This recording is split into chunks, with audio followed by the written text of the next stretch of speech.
l'absence de statut, c'est-à-dire de l'art, de la culture, eh bien, ça m'a toujours frappé. Et je me suis dit, il faut partout mettre effectivement la culture dans la ville.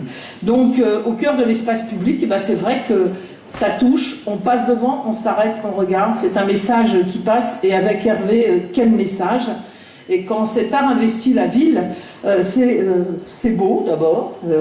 Le beau, on en a besoin. L'émotion, on en a besoin. Et puis quand c'est la gaieté, l'enthousiasme, l'optimisme, alors là, on en a plus que besoin. Hein, en ce moment, ici même, dans notre pays, et même ici. Cette dynamique, nous le partageons aussi avec d'autres acteurs, au-delà des grands artistes qui sont venus exposer dans la ville et qui ont des œuvres pérennes. Je voudrais saluer l'association Renard, la Biennale internationale d'art mural et même tous les graffeurs de Lille, parce que le graphe, c'est un art. Nous l'avons d'ailleurs intégré dans le flow, ce lieu du street art. Et je voudrais leur dire aussi que pour moi, ces œuvres-là font partie des œuvres que nous avons dans la ville et que nous souhaitons voir dans l'espace public. Alors aujourd'hui, un grand artiste français internationalement connu, on n'en a pas tant que ça finalement, hein, donc on est content, Hervé, oui, de t'avoir parmi nous. À l'entrée de la gare Saint-Sauveur, c'est tout un symbole. Il faut savoir que ce lieu, comme un des fondateurs du mouvement de la figuration libre, à côté de François Boiron, de Rémy Blanchard, de Robert Combas, à travers ces noms, c'est un fort élan de créativité, un élan libérateur qui est né dans les années 80, à un moment où un certain nombre d'artistes ont dit eh bien, on en a un peu assez de ces codes, un peu trop intellectualisés, sortons des supports, des façons de s'exprimer habituelles et soyons libres et soyons ouverts. Et derrière, bien évidemment, des grands artistes comme Keith Haring, Jean-Michel Basquiat ou Kenny Scharf ont suivi cela. Et ça a été, pour Hervé, qui a été un des fondateurs de ce formidable mouvement de libération, on peut dire, de l'art, ça a été à un moment de fabuleuse création, un succès d'ailleurs fulgurant, je crois qu'il faut le dire, à la hauteur de ton talent. Et dès lors, cette idée de toujours outrepasser les frontières, outrepasser ce qui est censé être l'ère du temps. L'ère du temps, aujourd'hui, c'est un art contemporain pour lequel parfois on se pose des questions. L'ère du temps, c'était aussi un art plus classique contre lequel ils se sont élevés. Et ce qui est intéressant, je trouve, particulièrement dans l'œuvre pléthorique, je dirais, d'Hervé, c'est qu'elle déborde, je le disais, de joie, d'humour, d'énergie. Alors je dis de joie, d'humour, on pourrait dire aussi de poésie. Chacun peut y trouver finalement le message qu'il souhaite entendre.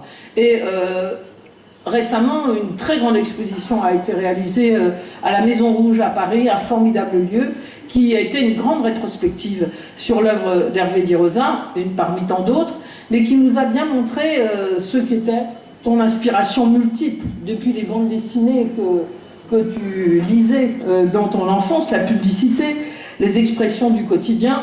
Il faut aller chez Hervé et Victoire ou il faut aller chez eux à Lisbonne ou à Paris pour se rendre compte de l'accumulation d'objets qui créent et qui font créer et qui donnent l'inspiration dans tout cela. Sans oublier l'art brut, mais aussi l'art vidéo, c'est-à-dire une ouverture là aussi au monde et au monde artistique tel qu'il est venu. Alors Hervé a qualifié son art de modeste, c'est le nom que tu as donné à la maison que tu as créée à Sète dans les années 2000 et où tu as réalisé enfin une petite exposition te concernant en toute modestie. Vous voyez, bon, c'est le personnage, mais quand on regarde les René, on se dit quand même qu'il y a une force derrière cette modestie qui est extraordinaire et qui est tout à fait importante, et cette force émotionnelle, enfin je trouve, dans ces images. Alors elles vont vous faire sourire, elles vont vous captiver, elles vont susciter la curiosité. Tout à l'heure, les journalistes demandaient s'il y avait une histoire derrière chacun de ces René, puisqu'il s'appelle ainsi, on va y revenir. Je crois qu'il y a surtout le regard extraordinaire d'un grand artiste sur les autres. Voilà, et je crois que c'est sur les autres, tous les autres. Et je reviendrai sur le parcours que tu as actuellement. Je ne donne qu'un seul exemple. Les enfants, je le disais, des 2 centres sociaux ont travaillé pendant une semaine sur le travail d'Hervé Di Rosa. Il a passé l'après-midi avec eux. plutôt que d'aller voir peut-être des artistes connus ici à Lille ou de rencontrer plus longuement les journalistes. Et je crois que ce choix révèle effectivement tout à fait ce qu'il est, c'est-à-dire qu'il se nourrit de la curiosité et de l'ouverture aux autres. C'est tellement rare qu'il faut là aussi, je pense, le souligner. Et c'est d'ailleurs tout l'esprit du voyage qu'il a entrepris depuis 1989 pour aller rencontrer les meilleurs artisans locaux dans des pays multiples dans le monde, et ce voyage va se poursuivre. C'est celui qui l'a amené d'ailleurs à Lisbonne, mais on peut parler de la nacre sur lequel tu as travaillé au Vietnam, le travail au Mexique aussi que tu as réalisé, les peintres d'enseigne au Ghana, les tisserands à Durban, pour ne prendre que certaines de ces étapes que l'on a très bien vues dans la dernière exposition qui a été réalisée. Et cette expérimentation de nouvelles techniques, parce qu'il les expérimente lui-même à côté de ses artisans, eh bien, c'est ce qui nous amène à Lisbonne, où Hervé et sa famille est installé, parce qu'ils ne font pas les choses à moitié, depuis combien maintenant? 4 ans. 4 ans, et que depuis 4 ans, il a découvert cette céramique. C'est azulejos, comme on dit, azulejos, moi je dis azuleros, donc voilà.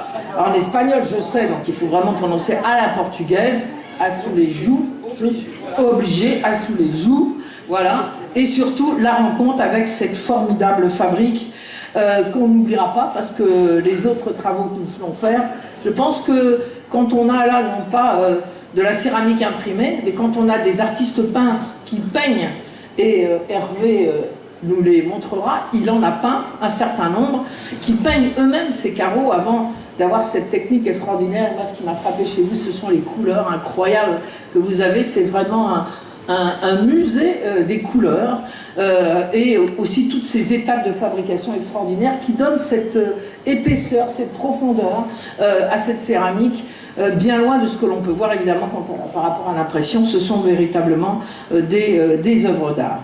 Et donc là, nous avons cette céramique de Lisbonne extraordinaire. Alors comment cela s'est-il fait? Eh bien, nous avons proposé à Hervé de réaliser une céramique avec vous. Car c'était très important que les deux soyez pour lui, hein, et aussi pour nous quand on vous a rencontrés. Voilà. Il a ramené, si je puis dire, ces Rennais, des réfugiés qui débarquent à Lille. Nous en avons quelques-uns à côté, qui sont des immigrés, mais pour nous c'est pareil, on les accueille de la même manière que les réfugiés de Syrie, d'Afghanistan ou d'Irak que nous avons accueillis récemment, et nous en attendons d'autres. Alors c'est quoi les Rennais? Ben, c'est cette grande famille, tu en parleras tout à l'heure, que tu fais grandir, qui sont emblématiques un peu de ton alphabet de personnages à la fois joyeux, singuliers, hein, qui nous posent effectivement des questions. Et quand il nous a envoyé ce projet, je dois dire que nous avons tout de suite dit, mais René, c'est toi, mais c'est aussi nous. La ville de Lille, c'est cela. Ce sont des hommes, des femmes, jeunes, âgés, de toutes les couleurs, de toutes les catégories sociales. Voilà. Et donc moi je me suis dit, ben voilà, il a fait la ville de Lille, quoi, tout simplement. Des portraits, des Lillois, voilà. Alors chacun essayera de trouver celui qui lui ressemble le plus. Ah, moi aussi je vous aime. Voilà, parce qu'on ne peut faire ça qu'ici, c'est comme ça.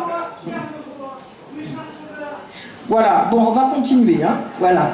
Donc c'est bien cette diversité. Je vais quasiment m'arrêter là parce que c'est un geste de bienvenue. Quand on rentre à Saint-Sauveur, ce lieu extrêmement ouvert que l'on a voulu avec l'île 3000, où nous avons 2 expositions par an qui nous font découvrir le monde, là les Afriques, mais aussi, je le dis, le Centre Pompidou qui fête son 40e anniversaire à Lille, avec d'abord des installations ici, puis une grande exposition au Tripostal à partir du mois d'octobre. Voilà, ce lieu où on peut à la fois rencontrer des familles, des personnes plus âgées le dimanche ou le mercredi, ici dans ce bar qu'on aime tant, ce restaurant-bar, où on peut évidemment voir de nombreux jeunes le samedi soir jusqu'à très tard, écoutant de la musique et buvant des coups. Mais voilà, c'est ce qu'on aime ici à Lille, c'est cette façon dans un même lieu de se croiser, des enfants qui sont capables de jouer dehors ou d'écrire ou de dessiner. Donc je pense que tu as fait le bon choix, pas seulement pour cette œuvre sur laquelle je te remercie infiniment, parce que je pense que rien ne pouvait mieux marquer ce lieu et notre ville Voilà, et quand on aime ce que tu fais, eh bien, on ne pouvait pas espérer mieux. Alors, je voudrais tout simplement te remercier, vous remercier aussi de la qualité de ce travail, remercier François Dutilleul, et puis au nom de tous les élus de la ville que je n'ai pas cités, parce qu'ils sont quasiment tous là. Ils ont d'ailleurs tous trouvé leur René, là, ils discutent depuis tout à l'heure pour savoir qui est qui. Je voudrais te remettre la médaille d'or de la ville de Lille, parce que maintenant tu fais partie de nous. Voilà, tu as du doigt. Voilà.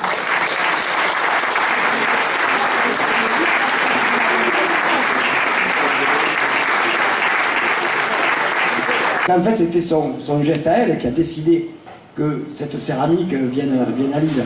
Et en fait, la pluie, pour une fois, m'a porté bonheur parce qu'elle était avec son mari Jean-Louis en vacances à Lisbonne pour un week-end. Et en fait, il a fait que pleuvoir pendant 3 jours. Et donc, on lui a dit, oh, si tu t'embêtes, on peut t'amener voir l'endroit où je travaille la céramique, à la Viuva Lamego, cette superbe entreprise vieille d'un siècle.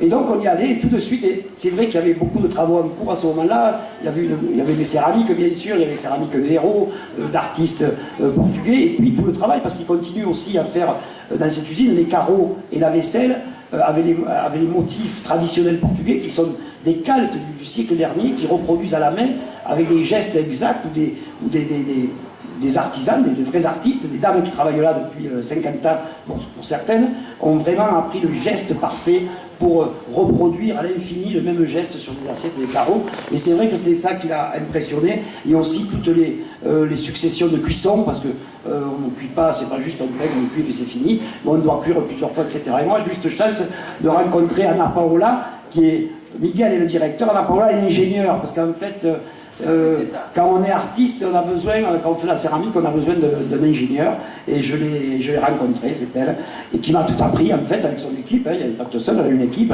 il y a Emmanuela, la contremaître de tout l'atelier, puis tous les autres, et vraiment j'ai découvert tout un univers. Et quand Martine a été passionnée par ce travail-là, je lui ai dit oui, on peut mettre une céramique. Dans les défauts de l'homme, je pense que c'est ça le plus important, c'est ce que je recherche. Alors, ce que j'ai oublié de dire, c'est que c'est une grosse